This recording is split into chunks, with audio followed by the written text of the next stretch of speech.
प्रिय दर्शकों, एक बार माता लक्ष्मी भगवान श्री हरि से पूछती हैं, हे प्रभु, मैं जानना चाहती हूँ कि क्या पृथ्वी लोक पर मनुष्यों को पूर्व जन्म का कर्ज भी चुकाना पड़ता है? और मृत्यु के बाद मनुष्य की आत्मा अपने साथ वह कौन कौन सी चीजें हैं जो साथ लेकर जाती है, तथा उन सभी का प्रभाव मनुष्य के मृत्यु के बाद किस तरह से रहता है? मित्रों, तब मुस्कुराते हुए भगवान श्री हरि विष्णु कहते हैं, हे देवी लक्ष्मी, आज आपने जो प्रश्न किए हैं वह समस्त मानव जाति के कल्याण हेतु अत्यंत महत्वपूर्ण है। हे देवी, यह सत्य है कि इंसान को अपने पूर्व जन्म का कर्ज अवश्य ही चुकाना पड़ता है और मृत्यु के बाद भी कुछ ऐसी चीजें हैं जो आत्मा के साथ में ही रहती है और उनका प्रभाव मनुष्य के दूसरे जन्म पर भी पड़ता है। तब मां लक्ष्मी पूछती हैं, हे प्रभु गोविंदा, कैसा कर्ज होता है जो अगले जन्म में भी चुकाना पड़ता है, और वह कौन सी चीजें हैं जो अगले जन्म में भी प्रभाव डालती है? फिर भगवान श्री हरि कहते हैं, हे देवी, आज मैं आपको इसी विषय में एक कथा सुनाता हूं। आप इस कथा को ध्यान से पूरा सुनेंगी तो आपको आपके सभी प्रश्नों के उत्तर अवश्य ही मिल जाएंगे कि पूर्व जन्म का कर्ज क्यों चुकाना पड़ता है। मित्रों, इस कथा का श्रवण करने मात्र से ही आपके जीवन में सुख संपत्ति और धन की वर्षा होगी, इसलिए इसे पूरा ध्यान से जरूर सुने। हे माता लक्ष्मी, आज जो भी इस पवित्र कथा का श्रवण कर रहा है, आप उनके ऊपर अपना आशीर्वाद सदैव बना रखिए, उनके जीवन की सभी मनोकामनाओं को पूर्ण करें। मित्रों, आगे भगवान श्री हरि कहते हैं, हे लक्ष्मी, एक समय की बात है, विदर्भ देश में सुदेव नाम का एक ब्राह्मण रहता था और उसकी पत्नी का नाम रूपा था। वह अत्यंत गरीब घर में जन्मा था, लेकिन वह अत्यंत बुद्धिमान और मेहनती था। जब वह निर्धन था तब उसे धन की अधिक लालसा नहीं थी, लेकिन अपनी मेहनत के जोर पर जैसे जैसे उसके पास धन का संग्रह होने लगा, तब वह दिन रात उस धन को बढ़ाने की चिंता में डूबा रहता। उसकी पत्नी रूपा भी धन की अत्यधिक लालची स्त्री थी। आप तो जानती ही है कि धन की तृष्णा ऐसी होती है जो बढ़ते धन के साथ साथ बढ़ती ही जाती है। सुदेव अब ऐसा सोचता था कि काश उसे कोई ऐसी युक्ति मिल जाए जिससे कुछ ही दिनों में धन में हजारों गुना बढ़ोतरी हो जाए। हे लक्ष्मी, पहले वह धन को चंचल और हाथ का मैल समझता था और कहता था, धन का क्या है, वह तो हमेशा आता जाता रहता है। लेकिन तब वह मूर्ख था। अब उसकी आंखें खुल गई थीं और वह धन का अत्यधिक संग्रह करने लगा। उस धन से दान धर्म आदि करने लगा तथा वह साधु और महंतों की सेवा में लगा था। पहले उसकी ईश्वर में बड़ी ही श्रद्धा थी, किंतु समय के साथ साथ धन के लालच की भड़कती हुई ज्वाला ने उनके अन्य सभी सद्गुणों को भी जला दिया। धन की लालसा ने उसकी अंतरात्मा को हमेशा के लिए नष्ट कर दिया। पहले जब भी सुदेव के द्वार पर कोई साधु महात्मा आते तो उसका मुख फूलों की तरह खिल उठता था, परंतु अब आदर सत्कार के समय मुख पर निराशा और मायूसी ही रहती है। मित्रों, भगवान श्री हरि कहते हैं, हे लक्ष्मी, एक बार की बात है, संध्या का समय था। सुदेव के द्वार पर एक साधु आकर रुका और बोला, हे पुत्र, मैं एक यात्री हूं और आगे हरिद्वार को जाना है। आज की रात बिताने के लिए साधु को स्थान मिल जाए तो अच्छा होगा। मैं बड़ी ही आशा से आपके द्वार पर आया हूं। उस साधु का मुख संतोष की मूर्ति था, आंखों में अमृत और मुंह में शहद सी मिठास, जिस कारण से सुदेव का हृदय भक्ति भाव से भर गया और वह उन्हें प्रणाम करते हुए बोला, जरूर महात्मा, आपकी सेवा करना तो मेरा परम धर्मम है। तब वे साधु मुस्कुराते हुए कहते हैं, बेटा, आजकल के समय में तुम्हारे जैसे भक्ति भाव वाले पुरुष कहीं विरल ही मिलते हैं। इस संसार से धर्म का भाव ही जैसे उठ गया है। इस प्रकार से साधु के मुख से अपनी प्रशंसा सुनकर सुदेव का हृदय खिल उठा। उसको ऐसा प्रतीत हुआ मानो उन्हें स्वर्ग में ही स्थान मिल गया हो। उनके होठों पर शब्द आ ही गए थे, लेकिन उन्हें दबा दिया और उन्होंने कहा, महाराज, अगर हम आप जैसे संतों की सेवा नहीं करेंगे तो इस मानव जीवन का क्या लाभ। ऐसा कहते हुए सुदेव उन महात्मा को अपने घर के अंदर ले गया। जब उन्होंने घर में प्रवेश किया तब सुदेव ने उनके स्वागत सत्कार में कोई कमी नहीं छोड़ी। उन्हें खाने के लिए स्वादिष्ट भोजन बनवाया, नाना प्रकार की मिठाई बनवाई। उसके बाद दाल और सब्जियों में इतना घी डाला जैसे नदी की धारा में जल बहता है। भले ही सुदेव उन महात्मा को इतने पौष्टिक आहार देने के पक्ष में नहीं थे, लेकिन इस महात्मा की बातों में कुछ ऐसी शक्तियां थीं कि उनके वर्षों पुराने विचार चंद पलों में बदल गए, जैसे सूखी धरती पर एक दिन की बारिश से हरियाली छा जाती है। इस भक्ति भाव से महात्मा का दिल खुश हो गया। रात भर बातें होती रहीं, ज्ञान और भक्ति की चर्चाएं चलती रहीं। अंत में सुदेव ने पूछा कि महात्मान, आप साधु कैसे बने? साधु ने हंसकर उत्तर दिया, बेटा, बुढ़ापा आ गया है, अब क्या सारी उम्र गृहस्थी में ही फंसा रहूंगा? कुछ हरि भजन भी तो करना चाहिए। ईश्वर कृपा से बहुत धन कमाया है। मेरे 4 पुत्र हैं और एक कन्या भी है। अब सारी धन दौलत उन्हें बांट दी है और अब तीर्थ यात्रा को जा रहा हूं। फिर कुछ समय के पश्चात सुदेव ने साधु की तरफ देखा और पूछा, तो आपने अपना सब कुछ बच्चों को दे दिया या अपने पास भी कुछ रखा है? तभी साधु ने उत्तर दिया, बेटा, मेरे हाथ में जो यह लाठी देखते हो, यह अंदर से खोखली है। इसमें मैंने 500 सुवर्ण की मुद्राएं डाल रखी है। यात्रा में कभी कभी धन की आवश्यकता भी पड़ जाती है। यह कहते कहते साधु को नींद लग गई, लेकिन सुदेव की आंखें जाग रही थीं और यह सारी बातें उसकी पत्नी रूपा ने भी सुन तथा जान ली थीं। अब रात्रि का पहला पहर बीत गया था। वह बार बार महात्मा की लाठी को देख रहा था और मन ही मन कुछ सोच रहा था। अब उसके अंदर लोभ की माया का संचार हुआ, किंतु उसकी अंतर आत्मा इस घृणित कार्य को करने से रोक रही थी। किंतु वहीं मन की दुरात्मा सुवर्ण मुद्राएं पाने की जिद पर अड़ गई। कुछ समय तक इस संघर्ष में ही उसके मन का बुरा हाल हो चुका था कि तभी उसकी पत्नी उसके पास आकर बैठ जाती है और कहती है, स्वामी, आप किस गहरी चिंता में डूबे हैं? क्या आप भी वहीं कुटिल मंशा से सोच रहे हैं जो मैं भी सोच रही हूँ? इस महात्मा ने तो अपनी खूब सेवा करवा ली है, अब इन्हें कुछ तो हर्जाना भरना पड़ेगा। तब सुदेव कहता है, रूपा, मेरे मन में बड़ी ही दुविधा हो रही है। हमारा कर्तव्य है कि अतिथि की सेवा करें, किंतु अगर हम इनके धन को चुराते हैं तो पाप होगा। शायद हमें ऐसा नहीं करना चाहिए। तब उसकी पत्नी कहती है, अजी, आप कैसे फिजूल की बातें कर रहे हो? इस महात्मा की उम्र ढल चुकी है और क्या पता कब यह लुढ़क जाएंगे। वैसे भी अब यह अनाथ है और अपना अंतिम समय बिताने हेतु हरिद्वार जा रहे हैं। आप अपने मन को मत रोको और इन सुवर्ण मुद्राओं को ले लो। मुझे लगता है ईश्वर भी यही चाहते हैं। इसी कारण से ये महात्मा यहाँ पधारे हैं और जो बात सबसे गुप्त रखनी चाहिए उसे ही आपको बता दी है। तब सुदेव ठीक है ऐसा अपनी पत्नी को कहता है। मित्रों, भगवान श्री हरि कहते हैं, हे लक्ष्मी, अंततः लोभ ने धर्म को हरा दिया। सुदेव ने लाठी उठाई पर उनके हाथ पैर कांप रहे थे। उसकी अंतरात्मा ने एक बार फिर से फड़फड़ाना शुरू किया, लेकिन लोभ के दृढ़ हाथों ने उसे दबा दिया। तभी सुदेव और रूपा ने लाठी खोली और उसमें से सुवर्ण मोहरों को निकाल लिया और उनकी जगह सामान्य लोहे के सिक्के भर दिए। अगले दिन प्रातः सुबह महात्मा सुदेव और उसकी पत्नी की विनम्रता पूर्वक आज्ञा लेकर स्नान आदि करके अपनी अगली यात्रा के लिए तैयार हो गए। किंतु अभी भी सुदेव का दिल धड़क रहा था। उन्हें डर था कि कहीं साधु को शक ना हो जाए। इस ख्याल से उनका चेहरा पीला पड़त जा रहा था। लेकिन महात्मा को इस बात की कोई खबर ही नहीं थी। वे तो हंसते हुए बातें कर रहे थे और रात की मेहमान नवाजी के लिए बार बार धन्यवाद दे रहे थे। अपितु जाते समय सुदेव ने कहा, महात्मा जी, मेरे यहां संतान नहीं है। कृपया भगवान श्री कृष्ण से प्रार्थना करें कि उनके जैसी ही हमारे यहां संतान हो जाए। वैसे तो हम पापी हैं, हमारी प्रार्थनाओं का कोई असर नहीं हो सकता, किंतु आप तो महात्मा हैं, भगवान आपकी बात जरूर सुनेंगे। तभी मंद मुस्कान के साथ महात्मा ने उत्तर दिया, सुनेंगे या नहीं ये तो वही जाने, लेकिन मैं तुम्हें आशीर्वाद देता हूं कि भगवान श्री कृष्ण तुम्हें संतान दे। इतना कहकर वे महात्मा वहां से चले गए।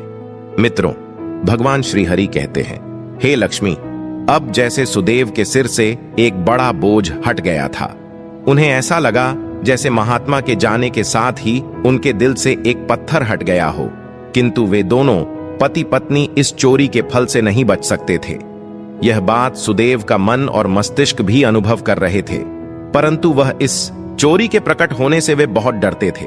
चोरी का प्रकट होना प्रत्यक्ष था, हे लक्ष्मी, किंतु उसका फल भविष्य के किसी पर्दे में चुपचाप छिपकर सही अवसर की प्रतीक्षा में था। हे लक्ष्मी, मनुष्य वर्तमान समय के सामने भविष्य की परवाह नहीं करता है। वहीं दूसरी ओर जब वे महात्मा हरिद्वार में पहुंचे तो उनका हृदय अत्यंत प्रसन्न हो गया। यहां साधु संतों को देखकर ऐसी प्रसन्नता हुई मानो उन्हें सभी देवताओं के साक्षात दर्शन हो गए हों। उनका मन ईश्वर भक्ति में लीन हो गया। फिर अगले दिन उन्होंने उस मंदिर के मुख्य रसोइये को बुलाकर कहा, महाराज, मैं यहां दर्शन हेतु आने वाले सभी यात्रियों के लिए अन्नदान करना चाहता हूं और अब यहीं एक मेरी इच्छा बाकी है। कृपया आप हमें बताएं कि सभी लोगों के भोजन तथा निवास और वस्त्रदान के लिए कितना खर्च हो सकता है। तभी उस व्यक्ति ने कुछ हिसाब करते हुए बताया कि महाराज, अन्नदान, निवास और वस्त्रदान और अन्य सभी प्रकार के कार्यों के लिए कुल 400 सुवर्ण मुद्राएं लग सकती है तथा 10 से 20 कम अधिक भी लग सकती है। क्या आपके पास इतना ज्यादा और पर्याप्त धन है? ठीक है, मैं इसका प्रबंध करता हूं। आप बस कल के सभी कार्यक्रमों का आयोजन करो। कहकर वे गंगा स्नान के लिए चले गए। फिर अगले दिन उनके कहे अनुसार उस रसोई ने पूरा आयोजन किया। हरिद्वार के परिसर में बड़ी ही धूमधाम और खुशी के साथ अन्नदान, वस्त्रदान, भजन आदि कार्यों को संपन्न किया।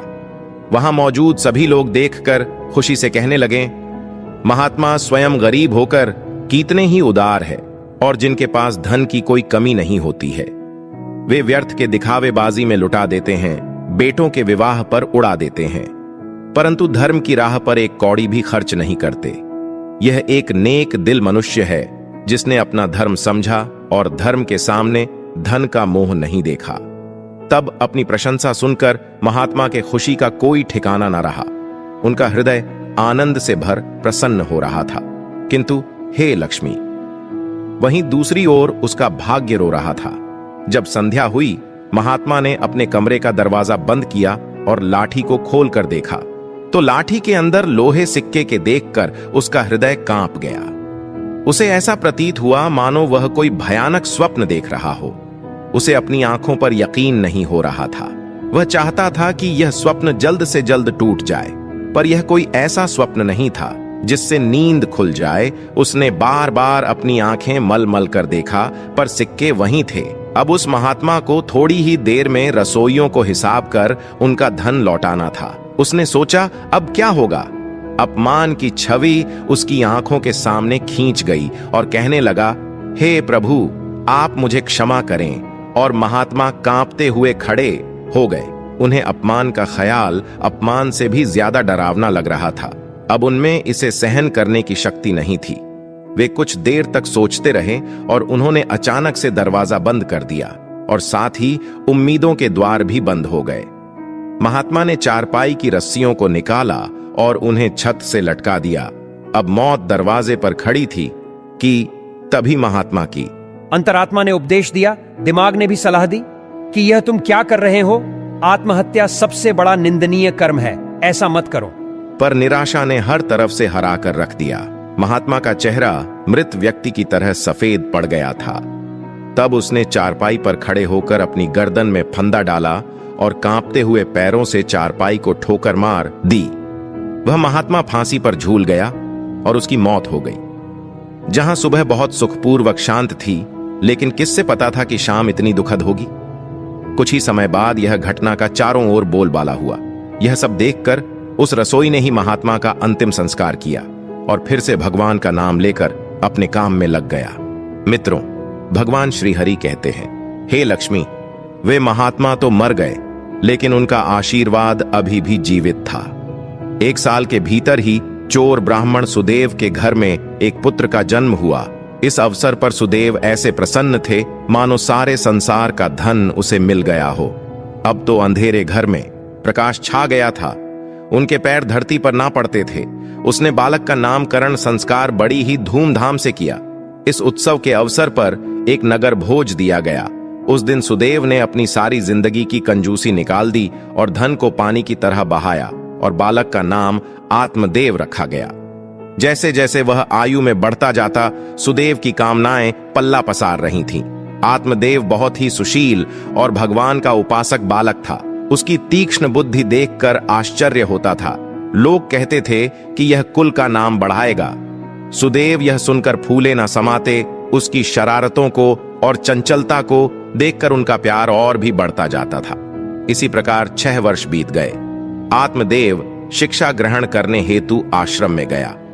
वहां भी उसके गुणों का विकास होने लगा। वह हमेशा अपनी कक्षा में अव्वल आया करता था। सुदेव यह देखकर ईश्वर को धन्यवाद करता था, लेकिन कभी कभी जब उन्हें उस महात्मा के साथ अपने दुर्व्यवहार की याद आती तो उनके दिल में चुभन होती और उनकी आत्मा पर एक अनजाना सा डर छा जाता था। उन्हें बार बार अपने ऊपर गुस्सा आता था। वे अक्सर मन ही मन दुखी होते रहते और मन ही मन कहते कि मेरी बुद्धि कैसी खोटी थी, मैंने ऐसी मूर्खता क्यों की होगी। लेकिन बीता हुआ समय उनके हाथ में नहीं आ सकता था। उन्होंने सुवर्ण की 500 मोहरों को एक लाल वस्त्र में बांधकर संदूक में रख दिया और यह निश्चय किया कि वे उस महात्मा को वापस दे देंगे। फिर उन्होंने महात्मा की खोज शुरू कर दी। कई लोगों को भेजा, लेकिन वे उस महात्मा तक नहीं पहुंच सके। इतना समय बीत गया कि अब सुदेव उस घटना को भूल गए थे, परंतु वह सुवर्ण मुद्राएं अभी भी एक लाल वस्त्र में लिपटी हुई उसी संदूक में पड़ी थी। मित्रों, भगवान श्री हरि कहते हैं, हे लक्ष्मी, समय गुजरता गया और आत्मदेव अब 20 वर्ष के हो गए थे। साथ ही उसे एक बीमारी ने जकड़ा और आत्मदेव के इलाज में काफी धन का खर्च हो रहा था। फिर एक दिन अचानक सुदेव अपनी पत्नी रूपा और बेटे आत्मदेव के साथ हरिद्वार के लिए निकल पड़े। वहां पहुंचकर वे एक सराय में ठहरे। वहां सुदेव को पता चला कि उनके बेटे आत्मदेव का व्यवहार साधुओं जैसा हो रहा है। उनके अंदर वैराग्य आ रहा है। वह दिन रात साधुओं के डेरे में समय बिताता और जब भी किसी दीन दुखी या गरीब को देखता उसकी मदद करता था। इसे देखकर सुदेव बहुत परेशान होते थे, पर वे कुछ कर नहीं पाते थे। आत्मदेव उनकी इकलौती संतान थी। उसका मुख देखकर सुदेव का क्रोध शांत होता। वह बहुत सोचते थे, परंतु आत्मदेव के इस स्वभाव का कारण उन्हें समझ में नहीं आता था। फिर दूसरे दिन संध्या समय आत्मदेव भजन कर अपने सराय की तरफ लौट रहा था कि रास्ते में एक बूढ़ा आदमी उसे रोता हुआ मिला। तब आत्मदेव ने आश्चर्य से पूछा, भाई रोते क्यों हो? तब वह बूढ़ा कहने लगा, बेटा क्या कहूं, कहते हुए लज्जा आती है। अगर तुम जानना ही चाहते हो तो सुनो। मैं गंगा जी में डूबकर अपना जीवन समाप्त करने जा रहा हूं, क्योंकि मुझे व्यापार में घाटा हुआ है और मेरे सिर पर बहुत सा कर्ज है। व्यापार में भी नुकसान हुआ है और कर्ज भी है। आत्मदेव कहता है, पर यह तो छोटी सी बात है। उस बूढ़े व्यक्ति ने अजीबो गरीब नजरों से आत्मदेव की ओर देखते हुए कहा, मुझे अपना कर्ज चुकाना है, नहीं तो मेरे पास आत्महत्या करने के अलावा कोई विकल्प ही नहीं है। तब आत्मदेव कुछ देर तक चुप रहे। यह मौन उस दुर्भाग्यशाली बूढ़े व्यक्ति के लिए एक उम्मीद बन रहा था। उनके आंसू थम गए और फिर आत्मदेव ने पूछा कि महाराज, आपको कितने धन की आवश्यकता है? कृपया आप हमें बताएं। मित्रों, जब इंसान निराश हताश होता है तब उसे हर कदम पर उम्मीद नजर आती है। उस बूढ़े व्यक्ति ने हिसाब लगाकर जवाब दिया और कहा कि मेरे सिर पर लगभग 500 सुवर्ण मुद्राओं का कर्ज है। आत्मदेव फिर से कुछ देर के लिए चुप रहे। फिर उन्होंने कहा, महाराज, आप चिंता मत करो। आप बस इसी गंगा के तट पर मेरी प्रतीक्षा करो। बस मैं अभी वापस आता हूँ। आपके लिए मैं कहीं से धन का संग्रह कर ले आता हूँ। तब बूढ़े आदमी ने कहा, बेटा, यहीं पास में ही मेरी एक धर्मशाला है, तुम वहीं आ जाओ। उसी समय आत्मदेव भागते हुए वापस सराय में आ पहुंचे। उस समय उसके हृदय में हलचल सी मची हुई थी। उसका चित्त व्याकुल था। वह चाहता था कि जितनी जल्दी हो सके बूढ़े बाबा का संकट दूर कर दें। उसे किसी दिव्य शक्ति ने विश्वास दिला दिया था कि इस बूढ़े बाबा की सहायता करना मेरा धर्म है। वह एक विशेष भावुकता के साथ अपने सराय पर पहुंचा। तब उसके माता और पिता दोनों कहीं बाहर गए हुए थे। अब आत्मदेव का रास्ता साफ हो गया था। उसने संदूक पर जो ताला लगा हुआ था उसे एक पत्थर से तोड़ दिया। फिर से संदूक को खंगालना शुरू कर दिया। निराशा ने अपनी जगह बना ली थी, लेकिन आशा ने बंधन बांध दिए थे। तभी अचानक आशा की एक किरण नजर आई। आत्मदेव के हाथ में वह लाल वस्त्र आ गया। उन्होंने उसे कांपते हाथों से खोला और उनका दिल कमल की तरह खिल उठा। उस रूमाल में पूरी 500 सुवर्ण मुद्राएं थीं। यह वही सोने की मुद्राएं थीं जिन्हें सुदेव ने कभी एक महात्मा से चुराया था।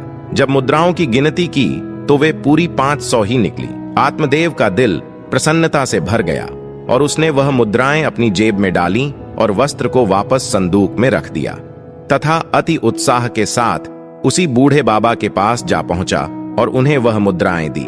मित्रों, भगवान श्री हरि कहते हैं, हे लक्ष्मी, आपके पहले प्रश्न के अनुसार हर व्यक्ति को पूर्व जन्म का कर्ज चुकाना ही पड़ता है। यह वही रसोई बूढ़े बाबा है जिन्होंने उस महात्मा का अन्नदान और भंडारे का आयोजन किया था, किंतु उनके आत्महत्या करने के कारण इनके ही धन की हानि हुई थी। और आत्मदेव वही महात्मा है जो सुदेव के घर में जन्म लेकर अपना कर्जा चुकाकर मुक्त हुआ है। हे लक्ष्मी, अब आगे सुनो। होनी को कुछ और ही मंजूर था। जब आत्मदेव वापस लौटा तो उसके मन में एक अनोखी शांति थी, मानो कि उसका जन्म इसी कार्य को पूर्ण करने हेतु हुआ था। अब उसकी बीमारी ने उसके ही प्राणों की आहुति ली। वहीं जब दूसरे दिन सुबह यह बात सुदेव और रूपा को पता चली कि उनका पुत्र मृत्यु को प्राप्त हो चुका है, इस दुख के कारण उनका हृदय अत्यंत पीड़ा से भर गया और निराशा के साथ उन्होंने भी अपने प्राणों को त्याग दिया। जब उन तीनों की मृत्यु हुए तो उसी रसोई ने उनका अंतिम संस्कार किया। हे लक्ष्मी, जब उन तीनों की आत्माओं को यमराज के दरबार में लाया गया तब यमराज ने आत्मदेव को स्वर्ग में भेज दिया। वहीं दूसरी ओर ब्राह्मण सुदेव और उसकी पत्नी रूपा को घोर नरक में डाल दिया गया। तत्पश्चात उन दोनों को ही अपाहिज बनाकर धरती लोक पर कुत्ते के रूप में जन्म लेकर वापस भेज दिया। जो भी मनुष्य अपने जीवन में कर्ज नहीं चूकते हैं, उन्हें जन्म जन्मांतर तक कष्ट भोगने पड़ते हैं। इसीलिए मनुष्य को कभी भी किसी भी प्रकार का एहसान और कर्ज चूकते करने चाहिए। मित्रों, भगवान श्री हरि कहते हैं, हे लक्ष्मी, आपके दूसरे प्रश्न के अनुसार मृत्यु के पश्चात भी 5 ऐसी चीजें हैं जो शरीर का साथ नहीं छोड़ती हैं और मृत्यु के पश्चात भी उस आत्मा के साथ ही रह जाती है। यानी मृत्यु के पश्चात जब आत्मा दूसरे शरीर में प्रवेश करती है तो ये चीजें आत्मा के साथ उस नए शरीर में प्रवेश कर जाती हैं। कामना वो पहली चीज है जो मनुष्य की मृत्यु के साथ ही रहती है और अगले जन्म में भी उसके साथ रह जाती है। दूसरी है कर्म। मनुष्य इस जीवन में पुण्य कर्म और अच्छे कर्म करता है तो अगले जन्म में भी उस मनुष्य को सुख, शांति और समृद्धि की प्राप्ति होती है। वहीं अगर वो मनुष्य बुरे कर्म या कुकर्म करता है तो अगले जन्म में उस मनुष्य को नरक रूपी जीवन व्यतीत करना पड़ता है, जिस कारण ये कहा जाता है कि कर्म की गति ऐसी होती है कि जो 7 जन्मों तक पीछा नहीं छोड़ती है। तीसरी है वासना। वासना भी कामना का ही एक प्रकार है।